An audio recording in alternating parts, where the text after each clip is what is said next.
ತಾಲೂಕಿನ ಜಾತಿ ರಾಜಕೀಯದ ಆರೋಪದ ಹಿನ್ನೆಲೆ ಜೆಡಿಎಸ್ ಮುಖಂಡರು ಕಾಂಗ್ರೆಸ್ ವಿರುದ್ಧ ತೀವ್ರ ವಾಗ್ದಾಳಿ ನಡೆಸಿದ್ದಾರೆ. ಶಿವಕುಮಾರ್ ನಾಟಿಕಾರ್ ವಿರುದ್ಧ ಲಿಂಗಾಯತರನ್ನು ಎತ್ತಿಕಟ್ಟುವ ಕೆಲಸವನ್ನು MY ಪಾಟೀಲ್ ಅವರ ಬೆಂಬಲಿಗರು ನಿಲ್ಲಿಸಬೇಕು ಅಂತ ಆಗ್ರಹ ಮಾಡಿದ್ದಾರೆ.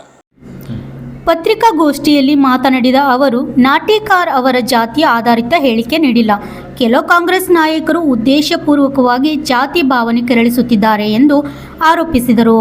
ಶಾಸಕರು ಹಾಗೂ ಅವರ ಬೆಂಬಲಿಗರು ಸಾರ್ವಜನಿಕರ ವೇದಿಕೆಯಲ್ಲಿ ದಾಖಲೆ ಸಮೇತ ಚರ್ಚೆಗೆ ಬರಲಿ, ನಾವು ಸಿದ್ಧವು ಎಂದರು. ಅಕ್ರಮ ಮರಳು ಮಾಫಿಯಾ, ಬೇನಾಮಿ ಆಸ್ತಿ ವಿಷಯಗಳನ್ನು ಉಲ್ಲೇಖಿಸಿ ಚುನಾವಣೆಯಲ್ಲಿ ಘೋಷಿಸಿದ ಆಸ್ತಿಗಿಂತ ಹೆಚ್ಚುವರಿ ಆಸ್ತಿ ಹೇಗೆ ಬಂದಿದೆ ಎಂಬುದಕ್ಕೆ ಸ್ಪಷ್ಟನೆ ನೀಡಬೇಕೆಂದು ಪ್ರಶ್ನಿಸಿದರು. ಜಾತಿ ದ್ವೇಷ ರಾಜಕೀಯ ನಿಲ್ಲಿಸಿ ಅಭಿವೃದ್ಧಿ ಆದ್ಯತೆ ನೀಡಬೇಕೆಂದು ಆಗ್ರಹಿಸಿದರು. ಈ ಸಂದರ್ಭದಲ್ಲಿ ತಾಲೂಕು ಜೆಡಿಎಸ್ ಅಧ್ಯಕ್ಷರ ಮಲ್ಲಿಕಾರ್ಜುನ್ ಸಿಂಗ್, ರಾಜು ಉಕ್ಕಲಿ, ಮೇರಪ್ಪ ಜಮಾದಾರ್, ಸಿದ್ದು ನ್ಯಾವನೂರ್, ಅಮೂಲ್ ಮೊರೆ ಸೇರಿದಂತೆ ಅನೇಕ ಗಣ್ಯರು ಉಪಸ್ಥಿತರಿದ್ದರು. Bureau reporter RJ32 Kannada news, Afzalpur. ಮಾಡಿ ಒಂದು ಸವಾಲನ್ನು ಹಾಕಿದ್ದಾರೆ. ಅದ್ರಗೋಸ್ಕರ ನಾನು ಹೇಳೋದಿಷ್ಟೇ,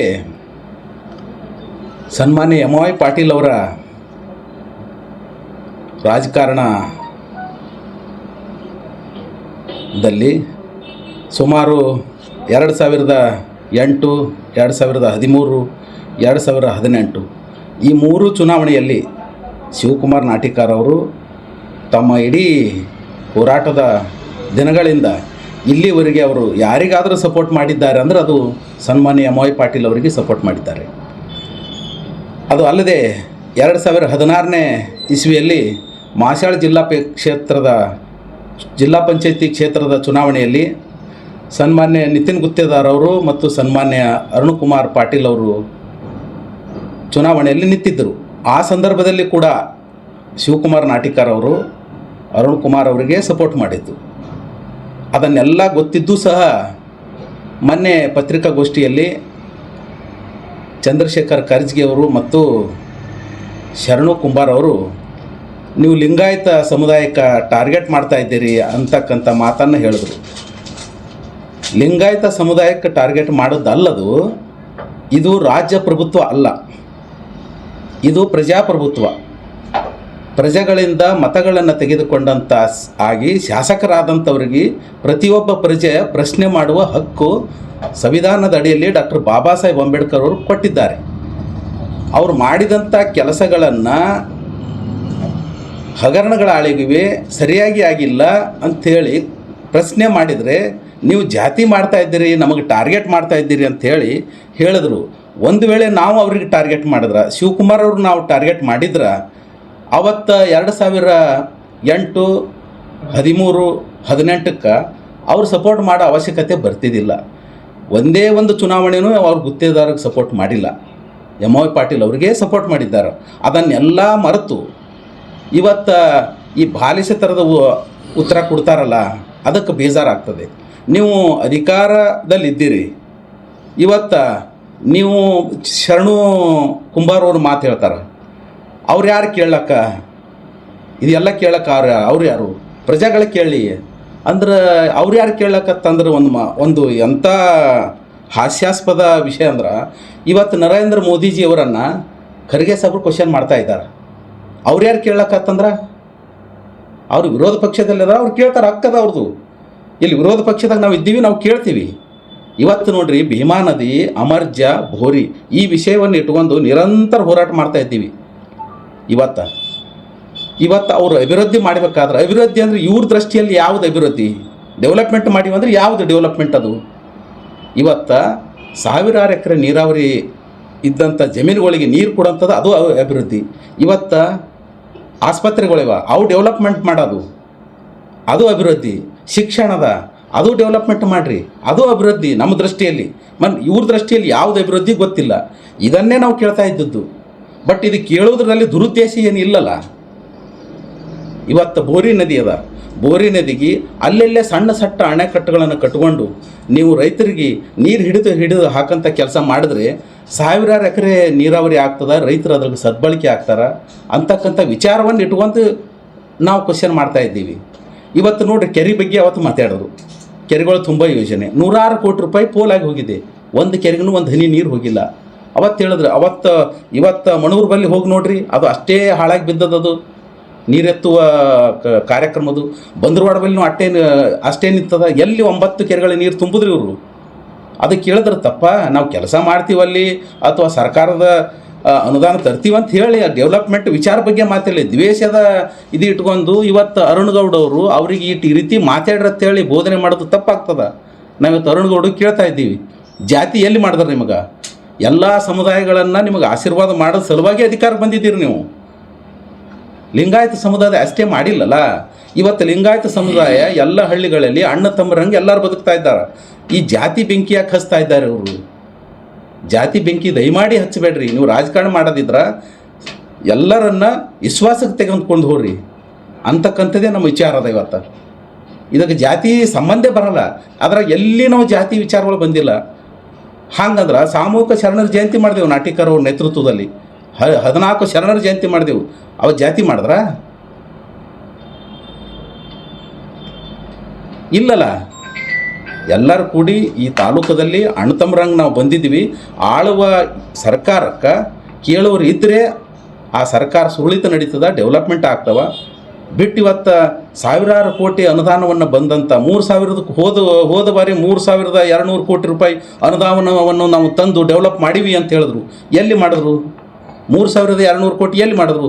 ಹೋಲಿ ಮಾಡಿದ್ರೆ ಅದ್ರಾಗ ಮೀಸಲಾತಿ ಅಡಿಯಲ್ಲಿ 673 ಕೋಟಿ SC ST ಅನುದಾನ ಬರ್ತದೆ. ಅದು ಡಿವೈಡ್ ಮಾಡಿದ್ರೆ ಅದರಲ್ಲಿ ಕೊಟ್ರೆ, ಅಥವಾ ಕಾಂಟ್ರಾಕ್ಟರ್ಗಳಿಗೆ, ಹಿಂದುಳಿದ ವರ್ಗದವ್ರಿಗೆ, ಅಲ್ಪಸಂಖ್ಯಾತರಿಗೆ, ದುರ್ಬಲರಿಗೆ, SC ST ಅವರಿಗೆ ಎಲ್ಲರ ಕಾಂಟ್ರಾಕ್ಟರ್ ಲೈಸೆನ್ಸ್ ಅವಲ್ಲ, ಅವರಿಗೆಲ್ಲ ನೀವು ಕೆಲಸ ಕೊಟ್ಟರೆ ನಿಮ್ಮ ಬೀಗರು, ನಿಮ್ಮ ಸಂಬಂಧಿಕರು, ನೀವು ಅಷ್ಟೇ ಕೆಲಸಗಳ ತಗೊಂಡು ನೀವು ಬಲಿಷ್ಠ ಆಗಿ ಎಲ್ಲರನ್ನ ದುರ್ಬಲರನ್ನ ಮಾಡಿದ್ರಿ.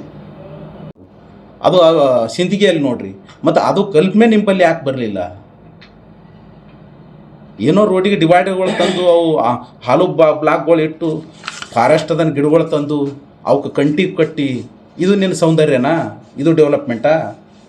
ಅದಕ್ಕೆ ದಯಮಾಡಿ ಸರ್ಕಾರದ ಅನುದಾನವನ್ನು ಸದ್ಬಳಕೆ ಮಾಡಿಕೊಂಡು ಅಫ್ಜಲ್ಪುರನ್ನು ಸಮಗ್ರ ಅಭಿವೃದ್ಧಿ ಮಾಡಿರಿ ಅಂತಕ್ಕಂಥ ವಿಚಾರದಿಂದ ನಾವು ಹೋರಾಟ ಮಾಡ್ತಾ ಇದ್ದೇವಿನ ನಿಮ್ಮ ಬಗ್ಗೆ ದ್ವೇಷ ಆಗಲಿ ಮತ್ತು ಸ್ವಾರ್ಥ ಆಗಲಿ ನಮ್ಮದು ಏನೂ ಇಲ್ಲ ಅಂತಕ್ಕಂಥ ವಿಚಾರ ಹೇಳಿ ನನ್ನ 2 ಮಾತಿಗೆ ನಾನು ವಿರಾಮ ಕೊಡ್ತೇನೆ. ಮುಂದಿನ ಮಾತು.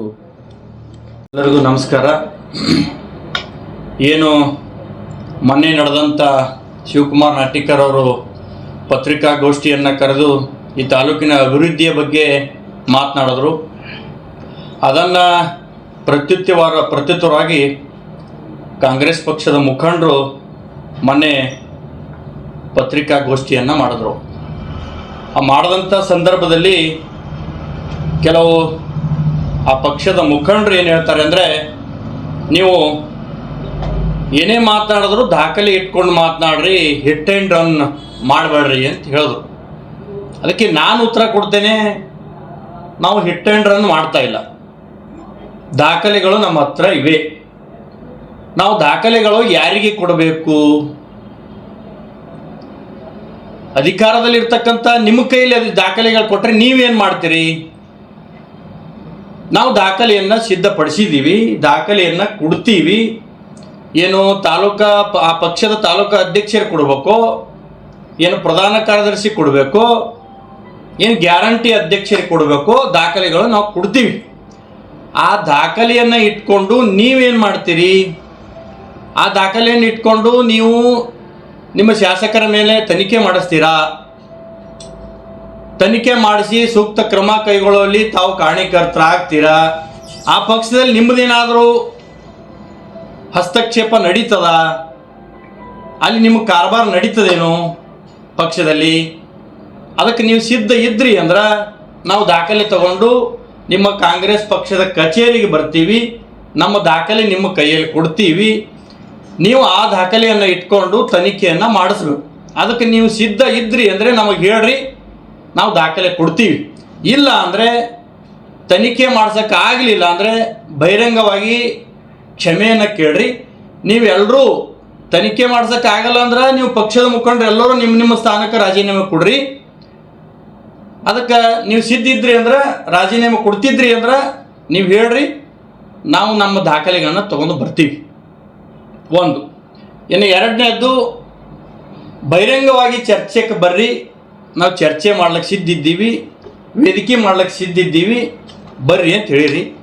ನಾವು ಅದಕ್ಕೆ ಸ್ವಾಗತ ಮಾಡ್ತೀವಿ. ಬಹಿರಂಗ ಚರ್ಚೆಯನ್ನು ಆಗಿ ಹೋಗಲಿ, ತಾಲೂಕಿನ ಜನತೆಗೆ ಸತ್ಯಾಸತ್ಯತೆಗಳನ್ನು ಗೊತ್ತಾಗಲಿ. ನೀವು ಅಧಿಕಾರದಾಗಿದ್ದೀರಿ, ನೀವು ಅಭಿವೃದ್ಧಿ ಕೆಲಸ ಮಾಡುವಲ್ಲಿ ಬ್ಯುಸಿ ಇದ್ದೀರಿ, ನೀವು ಒಂದು ಸ್ಥಳ ದಿನಾಂಕ ನಿಗದಿ ಮಾಡಿರಿ, ಯಾವತ್ತು ಹೇಳ್ತೀರಿ, ಯಾವ ಸ್ಥಳಕ್ಕೆ ಹೇಳ್ತೀರಿ, ನಾವೆಲ್ಲರೂ ಬರ್ಲಿಕ್ಕೆ ಸಿದ್ಧಿದ್ದೀವಿ. ನೀವು ನಿಮ್ಮ ಪಕ್ಷದ ಮುಖಂಡರು ಬರ್ತಿದ್ರಿ ಅಂದ್ರೆ ನಾವು ನಮ್ಮ ಪಕ್ಷದ ಮುಖಂಡರೇ ಬರ್ತೀವಿ, ದಾಖಲೆಗಳು ತಗೊಂಡೇ ಬರ್ತೀವಿ. ಈ ತಾಲೂಕಿನಲ್ಲಿ ಸರ್ಕಾರದಿಂದ ಬರ್ತಕ್ಕಂಥ ಸವಲತ್ತುಗಳು ಯಾವ ರೀತಿ ಕಳಪೆ ಮಟ್ಟದಾಯಿತು, ಯಾವ ರೀತಿ ದುರ್ಬಳಕೆ ಆಯಿತು, ಎಲ್ಲಿ ಹಗರಣ ಆಯಿತು, ಅದೆಲ್ಲವನ್ನು ಬಹಿರಂಗವಾಗಿ ಚರ್ಚೆ ಮಾಡ್ಲಿಕ್ಕೆ ನಾವು ಬರ್ತೀವಿ. ನೀವು ಬರ್ರಿ, ಸ್ಥಳ ಹೇಳಿ. ಇಲ್ಲ ನಿಮ್ಮ ಶಾಸಕರು ಮತ್ತು ಅರುಣ್ ಗೌಡರು ಬರ್ತಿದ್ರು ಅಂದ್ರೆ ನಾವು ನಮ್ಮ ಶಿವಕುಮಾರ್ ನಾಟಿಕರ್ ಅವ್ರನ್ನ ಬರ್ತಾರ, ಬಹಿರಂಗವಾಗಿ ಚರ್ಚೆ ಆಗಲಿ, ಈ ತಾಲೂಕಿನ ಜನತೆಗೆ ಸತ್ಯಾಸತ್ಯತೆಗಳು ಗೊತ್ತಾಗಲಿ, ಬಹಿರಂಗಪಡಿಸೋಣ. ಯಾರು ಭ್ರಷ್ಟಾಚಾರ ಮಾಡಿದ್ದಾರೆ, ಈ ತಾಲೂಕಿನ ಕೊಳ್ಳೆ ಹೊಡಿತಕ್ಕಂಥವ್ರು ಯಾರು ಅಂತೇಳಿ ಬಹಿರಂಗವಾಗಿ ಒಮ್ಮೆ ಆಗಿ ಹೋಗಲಿ. ಸುಮ್ಮನೆ ಕೂತ್ಕೊಂಡು ಸುಮ್ಮನೆ ಮಾತಾಡೋದು ಬೇಡ. ನಾವು ದಾಖಲೆ ತೊಗೊಂಬರ್ತೀವಿ, ನೀವು ದಾಖಲೆ ತೊಗೊಂಬರ್ರಿ. ನೀವೆಲ್ಲಿ ಕಳಪೆ ಮಾಡ್ರಿ, ಸರ್ಕಾರದಿಂದ ಬರ್ತಕ್ಕಂಥ ಸವಲತ್ತು ಅನುದಾನ ಎಲ್ಲಿ ದುರ್ಬಳಕೆಯಾಗಿದೆ, ಎಲ್ಲಿ ಕಳಪೆ ಆಗಿದೆ, ನೀವೇನೇನು ಮಾಡಿರಿ, ಅದೆಲ್ಲವನ್ನ ನಾವು ಬಹಿರಂಗವಾಗಿ ಚರ್ಚೆ ಮಾಡ್ಲಿಕ್ಕೆ ನಾವು ಸಿದ್ಧಿದ್ದೀವಿ. ನೀವು ಬರ್ರಿ, ಯಾವಾಗ ಹೇಳ್ತೀರಿ ಹೇಳ್ರಿ. ಇವತ್ತು 3,500 ಕೋಟಿ ರೂಪಾಯಿ ಅಫಜಲ್ಪುರ ತಾಲೂಕಿಗೆ ತಂದಿದ್ದೀವಿ ಅಂತ ಹೇಳ್ತೀರಿ, ಅದು ಎಲ್ಲಿ ಹೋಯ್ತು, ಅದು ಯಾವ ರೀತಿ ಹೋಯ್ತು, ಎಷ್ಟು ಜನ ಕಾಂಟ್ರಾಕ್ಟರ್ ಕೈಯಿಂದ ನೀವು 10% ಕಮಿಷನ್ ತಗೊಂಡ್ರಿ? ಹೌದು, ನಾವು ಮಾತನಾಡಿದ್ದೀವಿ, ನಾಟಿಕರ್ ಅವರು ಮಾತನಾಡಿದ್ರು, ನೀವು ಆಸ್ತಿ ತನಿಖೆ ಆಗಲಿ ಅಂತ ಹೇಳಿದ್ರು. ನಿಮ್ಮ ಕಣ್ಣು ಮುಂದೆ ಅದಲ್ಲ. ಬೆಂಗಳೂರದಾಗ ಮೊನ್ನೆ ಮನೆ ತೊಗೊಂಡ್ರಿ, ಎಲ್ಲಿದು ಬತ್ತು? ನೀವು ಚುನಾವಣೆ ಸಂದರ್ಭದಲ್ಲಿ ಘೋಷಣೆ ಎಷ್ಟು ಮಾಡಿದ್ರಿ ಆಸ್ತಿ? ಕಲಬುರಗಿಯಲ್ಲಿ ದವಾಖಾನೆ ಕಟ್ಟಿದ್ರಿ, ಎಲ್ಲಿದು ಬತ್ತು? ಮನೆ ಕಟ್ಟಿದ್ರಿ, ಎಲ್ಲಿದು ಬತ್ತು? ಫ್ಯಾಕ್ಟ್ರಿ ಕಟ್ಟಿದ್ರಿ, ಎಲ್ಲಿದು ಬತ್ತು? ಇದೇ ನಾವು ಪ್ರಶ್ನೆ ಮಾಡಿದ್ದು, ಇದನ್ನೇ. ಅದೆಲ್ಲ ಎಲ್ಲಿದು ಬತ್ತು ಅನ್ನೋದೇ ನಮ್ಮ ಪ್ರಶ್ನೆ. ಇನ್ನೂ ಬೇಕು ದಾಖಲೆಗಳಂದ್ರೆ ನಾವು ಮಾತ್ರ ಇದನ್ನು ಸ್ಪಷ್ಟವಾಗಿ ಹೇಳ್ತಾ ಇದ್ದೀವಿ, ಪದೇ ಪದೇ ಹೇಳ್ತಾ ಇದ್ದೀವಿ. ನಾವು ದಾಖಲೆ ತೊಗೊಂಡು ಬರ್ತೀವಿ. ಅಂಬೇಡ್ಕರ್ ವೃತ್ತದಲ್ಲಿ ಒಂದು ಟೆಂಟ್ ಹೊಡ್ರಿ, ಮೈಕ್ ಸಿದ್ಧಪಡಿಸ್ರಿ, ನಾವೆಲ್ಲರೂ ಮುಖಂಡರು ಬರ್ತೀವಿ, ನಮ್ಮ ನಾಟಿಕರ್ ಅವ್ರು ಬರ್ತಾರೆ, ಎಲ್ಲರೂ ಬಹಿರಂಗವಾಗಿ ಚರ್ಚೆ ಆಗಲಿ. ಈ ತಾಲೂಕಿನ ಜನತೆಗೆ ನೀವೇನು ಮಾಡಿದ್ರಿ ಅಂತ ನಾವು ಹೇಳ್ತೀವಿ, ನಾವೇನು ಮಾಡಿದ್ರಿ ಅಂತ ನೀವು ಹೇಳ್ರಿ ಅಂತ ನಾ ಸವಾಲನ್ನು ಸ್ವೀಕಾರ ಮಾಡಿ